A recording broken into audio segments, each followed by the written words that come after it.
¿Qué tal? ¿Cómo están amigos y amigas de esta comunidad? Como siempre un gusto, como siempre un placer que nos acompañen. Pues vamos a platicar las charlas con Luis Guillermo Hernández, precisamente aquí en el canal cada semana. Mi querido Luis Guillermo, ¿cómo estás? En esta cita que ya se ha convertido en la favorita de cada domingo, al menos de mi familia y de mis amigos. Oye, querido, pues a ver, dos temas muy particulares. El caso del Infonavit, finalmente se aprueba esta reforma que había generado ya controversia porque incluso al interior de la propia bancada de Morena o de la 4T, para ser exactos, había voces que no estaban a favor de la misma por el golpe que significa al sector inmobiliario, que significa a los sindicatos charros, como los que ha encabezado, por ejemplo, así rápidamente Rodríguez Alcaine, por citarle un ejemplo a las personas. En fin, y que de una u otra manera han hecho negocio con el Infonavit, han explotado al Infonavit, sacaron datos, cifras en la mañanera contundentes de corrupción precisamente, de cómo hacían negocio estos líderes sindicales con los patrones, con tal de que les dieran departamentos y no hacerles huelgas ni demandas del salario del trabajador. En fin, una reforma que parece que viene a poner orden en un sector que es clave, fundamental, pero que el neoliberalismo nos lo arrebató, que es el derecho a que todo mundo tenga un techo en la cabeza, oye.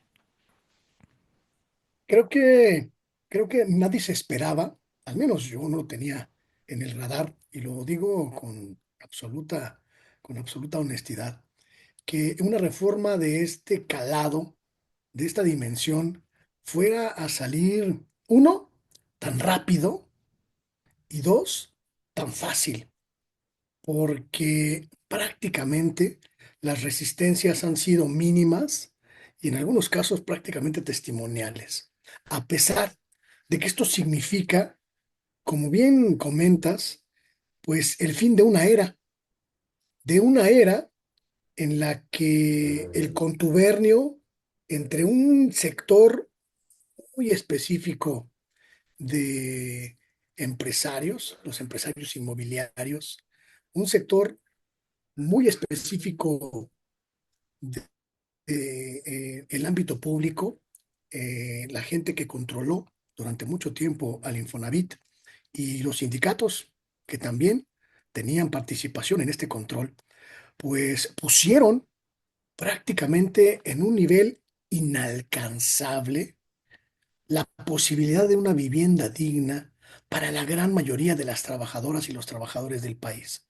Me parece que no hay muy pocos que están notando la dimensión de lo que se aprobó esta semana en el Congreso y sobre todo lo que vendrá a partir de esta circunstancia, porque la reanudación, después de prácticamente décadas de la política de Estado constructora de vivienda accesible para las trabajadoras, para los trabajadores, significa prácticamente un antes y un después en términos no solo del derecho que tú pones sobre la mesa sustancialmente, de acceder al hecho de poseer un bien inmueble producto de tu trabajo. El neoliberalismo prácticamente nos arrebató la ilusión, el sueño, el proyecto de tener nuestra casa propia, porque al delegar, al recargar la posibilidad de la construcción básicamente en los ámbitos privados, que en muchos casos respondieron no solo con corrupción, sino también con una deficiencia urbanística, inmobiliaria, habitacional, que en algunos casos llegó a ser hasta criminal, mi querido Jesús. Pues ahora reanudamos esta perspectiva y podemos por lo menos pensar la posibilidad de que una nueva opción, una nueva cadena de opciones para adquirir vivienda pueda estar a nuestro alcance. Con los puntos que tenemos en el Infonavit, con lo ahorrado en los fondos del sector vivienda, trabajadores que durante 15, 20, 30 años no se planteaban la posibilidad de retirar esos fondos para una adquisición de vivienda porque no les alcanzaba. A lo mejor ahora van a poder plantearse ese objetivo y me parece hasta revolucionario, mi querido Jesús, en todos los sentidos. Sí, totalmente de acuerdo. A mí me agrada mucho, por ejemplo, esta eliminación, que fue lo que más gritaron los panistas, por supuesto, y los priistas, de esta comisión tripartita, que eran los sindicatos, el empresario y el Estado. Pero era necesario que se eliminara porque era una comisión que no garantizaba ningún tipo de beneficio para el trabajador, que no garantizaba ningún tipo de crecimiento, de desarrollo, de trato justo siquiera, ¿no? En el caso concreto, sí, dime, dime. Yo creo que ahí, fíjate, Sí, sí. ese es un punto que me parece bien importante de esta discusión. Yo creo que ahí estaba el epicentro de la corrupción, en esa especie de comisión que en realidad era una suerte de aduana Sí. para la política inmobiliaria, mi querido Jesús. Sí, totalmente, totalmente, amigo, porque a final de cuentas nos topábamos con que había líderes sindicales de los cuales de repente tenían 50, 60 departamentos y que salían de la mano precisamente de los patrones. Y había patrones que también se engañaban en muchos sentidos al tener relación con el sector inmobiliario y llevarles precisamente hasta obras para que estos desarrollaran los famosos huevitos, ¿te acuerdas? Del Infonavit, que incluso están abandonados muchos de ellos, porque a final de cuentas eran condiciones, perdón, pero miserables para que una persona pudiera vivir. Y sin embargo se los daban a precio de oro. Mucha gente te dice, a mí me cobraban unas cantidades impresionantes. Bueno, hasta que López Obrador llegó y dijo, primero no se va a sacar a nadie de los que deban el dinero, así de claro. O sea, no va a haber desalojos por parte del Infonavit. Comenzamos a darnos cuenta precisamente de cómo iban desviando recursos, de cómo iban enriqueciéndose a través de un derecho por parte de los trabajadores y un ejemplo muy palpable de todo lo que ha sido precisamente esa expoliación del salario. Todo el mundo gana con el salario del trabajador, menos precisamente el trabajador. Y de ahí los berrinches de Ricardo Anaya, los gritos de Anaya, te van a quitar tus ahorros, te van a quitar el dinero que has ahorrado toda tu vida, cuando en realidad, ¿por qué? Preocupado, imagínate, ¿cuándo te imaginaste tú que Ricardo Anaya se iba a preocupar por el pueblo de México, caray? Yo dije, después de verlo cómo se indignaba con la pobreza, no, no hay algo que lo supere, pero después del show que armó en la Cámara de Senadores, sinceramente me parece que evidencia que les dolió y les dolió bastante a los integrantes de este grupo político porque están metidos directamente en proteger a estos empresarios, el PAN a los empresarios, el PRI a los sindicatos, con el afán de mantenerse ganando dinero, con el afán de mantenerse saqueando literalmente a los trabajadores. Yo creo que es una reforma que golpea directamente y en muchos aspectos al núcleo neoliberal y empodera al trabajador, porque en el momento en que el Infonavit se constituye como constructora y como desarrolladora de sus propios proyectos, termina, por supuesto, dándole la ventaja al trabajador y haciendo a un lado a esos intermediarios, como bien dices, que eran unas aduanas de corrupción. Todos estos corredores habitacionales abandonados que podemos ver prácticamente por todo el país, unidades habitacionales del Infonavit, unidades habitacionales financiadas o cofinanciadas por el Infonavit, que se construyeron en lagunas, en parajes prácticamente sin servicios de ninguna índole, totalmente alejados de los polígonos industriales, de los centros de trabajo, de los habitantes. Todos estos conglomerados urbanísticos que hoy son el símbolo del fracaso total de la política inmobiliaria del neoliberalismo, son la muestra más palpable de que hoy estamos dando un paso significativo para ir a una nueva etapa. Cuando estos truanes como Ricardo Anaya dicen, trabajador, cuidado, te van a robar mis ahorros.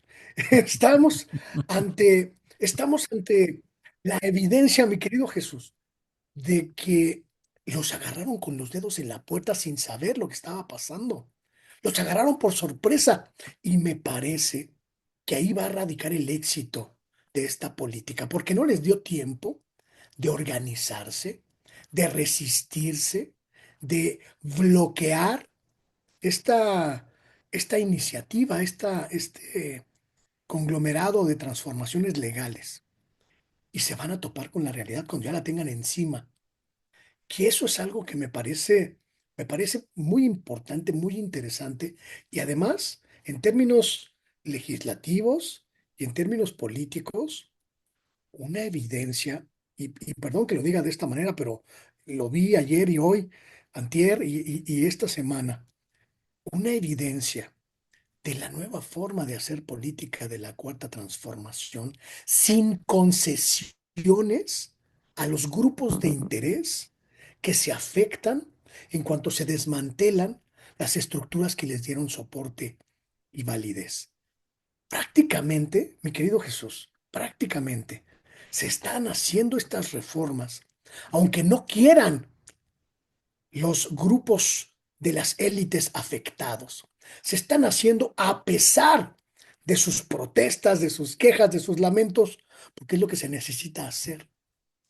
Y creo esta nueva dinámica va a traer muchas ventajas y sobre todo en términos políticos y sociales, muchas oportunidades de ver exactamente a qué juegan los sectores que durante mucho tiempo tuvieron control del país y ahora prácticamente están huérfanos y completamente inutilizados y sin acceso a las decisiones del poder federal. Fíjate que quiero aprovechar, ¿no? Quiero aprovechar para también tocar un tema, este, que me parece que va vinculado de una u otra manera ahorita que hablamos de combatir el neoliberalismo y que pasa por la soberanía energética. La decisión de la doctora Claudia Sheinbaum, de Andrés Manuel López Obrador, mucha gente te dice, ¿por qué están metiéndole dinero a Pemex, no? Es una empresa quebrada. Pero te pones a pensar y dices, no, aquí la pregunta no es por qué le estás metiendo dinero a Pemex, le estás tratando de rescatar porque representa la soberanía de este país, porque la soberanía energética es lo que te permite en un momento dado subsistir y tener un futuro. Aquí la pregunta sería quién quebró a Pemex y por qué quebraron precisamente a Pemex. Y lo vinculo con el caso de Ricardo Anaya, un hombre que critica los gasolinazos al por mayor, cuando fue de los que aplaudió rabiosamente, ahí está el video, cuando se da a conocer la reforma por parte de Enrique Peña Nieto que libera el precio de la gasolina y que nos colocó en una situación que aunque Jorge Romero, que no sabe sumar y hacer restas y porcentajes, diga que era más barata antes que ahora, pues no, era más cara antes que ahora, precisamente. Y un factor clave en todo esto se llama incluso la construcción de dos bocas, porque yo recuerdo antes de la época neoliberal, no teníamos 6 refinerías y teníamos independencia en ese sentido, porque podíamos en todos los aspectos generar nuestro propio combustible, nuestra propia gasolina, sin comprarle a Estados Unidos. Entra el Telecam, Salinas entrega la soberanía por todos lados y de repente nos volvimos un país dependiente del mercado petrolero, dejamos de invertirle a las refinerías, dejamos de producir y ahora el hecho de apostarle te habla precisamente de eso, de la soberanía como tal por parte de un proyecto de nación que me parece que ese es uno de los puntos que muchas veces se deja de lado con tanto ruido, pero que es en la base fundamental de la 4T, que es avanzar hacia una soberanía y mira qué es avanzar de verdad en un terreno minado por los intereses que tocas. Decía yo esta semana en mi colaboración Ujú. en Radio Educación, mi querido Jesús, que la apuesta que lanzó esta semana el gobierno de la presidenta Claudia Sheinbaum en materia energética es una apuesta alta, grande, de muy importante, de muy importante valor, porque prácticamente encadena, prácticamente hace uno el objetivo, digamos, social, popular, de contener los gasolinazos, de ubicar, contener, limitar esta carrera de precios absurda y desmedida de las gasolinas, de los combustibles, en un límite con el rescate de Pemex en general y de toda la industria energética. Porque El neoliberalismo, insisto, en este fantasma tremendo que nos azotó durante 40 años, convirtió a Pemex en chatarra, en chatarra. Refinerías que en su tiempo fueron un ejemplo de desarrollo, la refinería de Ciudad Madero, en Tamaulipas, mi querido Jesús, la refinería de Cadereyta, en Nuevo León, la refinería de Irapuato, en Guanajuato, la refinería de Tula, en el Estado de México, que llegaron a producir más que muchos países juntos y que de repente se convirtieron en obsoletas, se convirtieron en chatarra, se convirtieron en cacharros que remataban precio de vergüenza los gobiernos de Calderón, de Peña Nieto, de Vicente Fox. Y entonces, la política energética de la cuarta transformación es hacernos entender, uno, que la riqueza petrolera no se ha agotado, que es mentira, que se acabó la gallina de los huevos de oro, como decía Enrique Peña Nieto, y que esa riqueza petrolera todavía tiene por lo menos en cálculos muy conservadores, 40 años por delante para producir una riqueza suficiente para ser aprovechada por este país. 40 años en los que el desarrollo tecnológico nos va a permitir, al mismo tiempo que explotar la riqueza petrolífera que todavía tiene nuestro territorio, nos va a permitir el desarrollo de las nuevas energías, los nuevos instrumentos energéticos como el litio, como la energía solar, la energía eólica y lo que vaya surgiendo en las próximas décadas, para que en el momento que efectivamente el petróleo se agote, México ya esté perfectamente preparado con los nuevos energéticos. Pero eso no lo vieron en el neoliberalismo, porque el negocio consistía en precisamente simular que se había agotado el petróleo para entregarle esas ganancias residuales de, digo, 40 años, y si no se descubren más yacimientos, ¿eh? Solo con los que hay ya descubiertos, entregárselo a sus cuates, a sus cómplices, a sus compinches.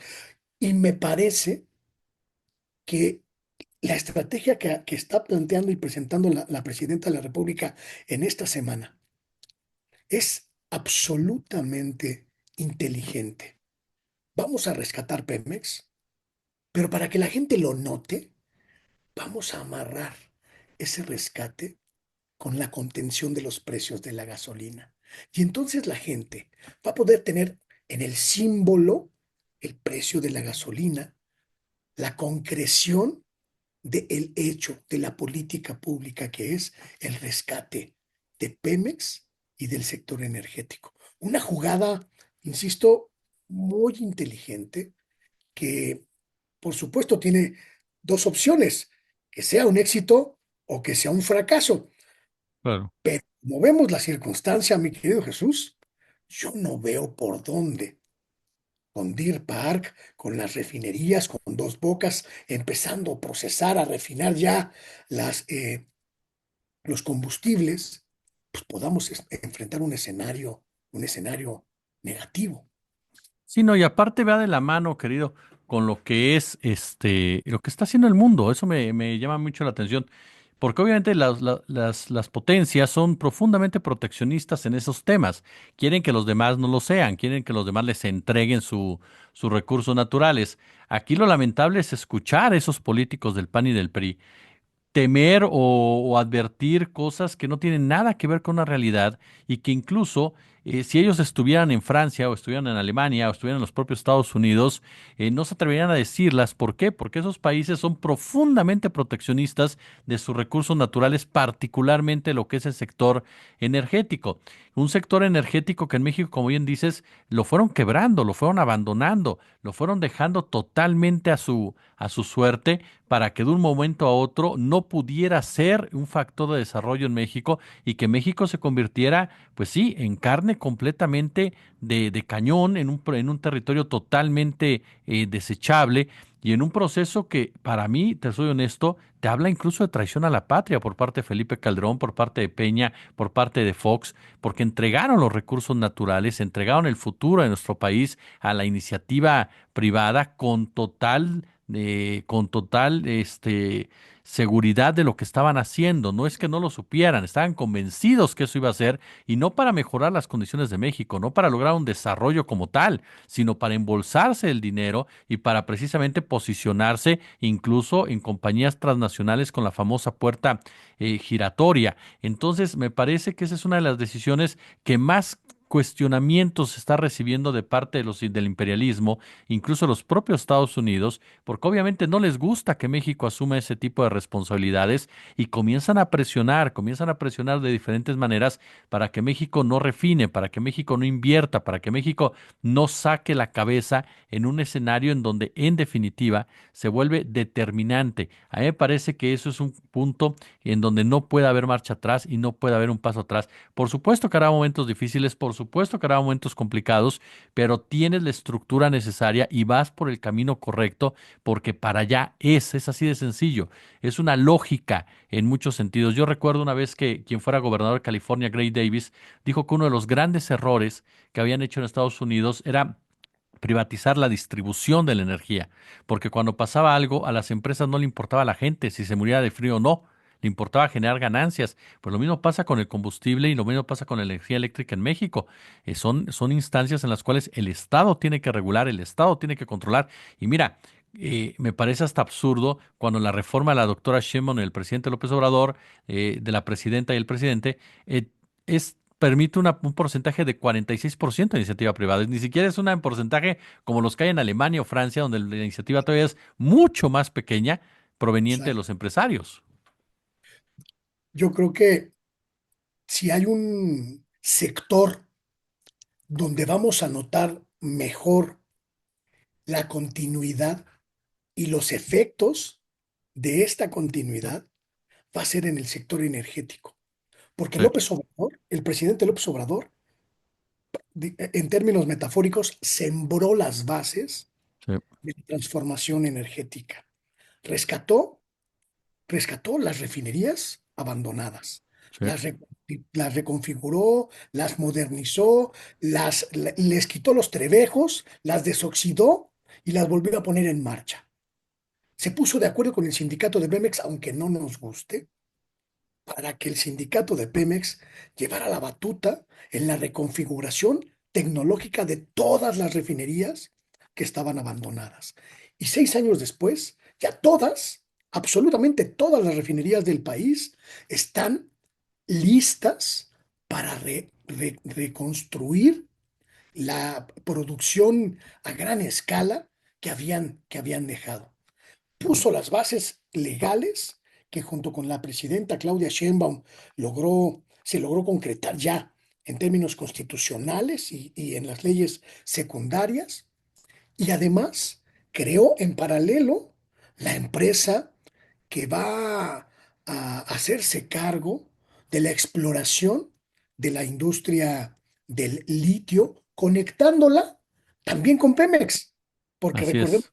están ligados en términos de investigación y tecnología con el Instituto Mexicano del Petróleo, que depende también de petróleos mexicanos. Es decir, amarró prácticamente todos los hilos de la reconfiguración energética del país, y a Claudia Sheinbaum, a la presidenta, le va a tocar meter el acelerador para que todos esos cambios previos nos lleven a éxitos concretos como el que decíamos de las gasolinas y de la producción de combustibles.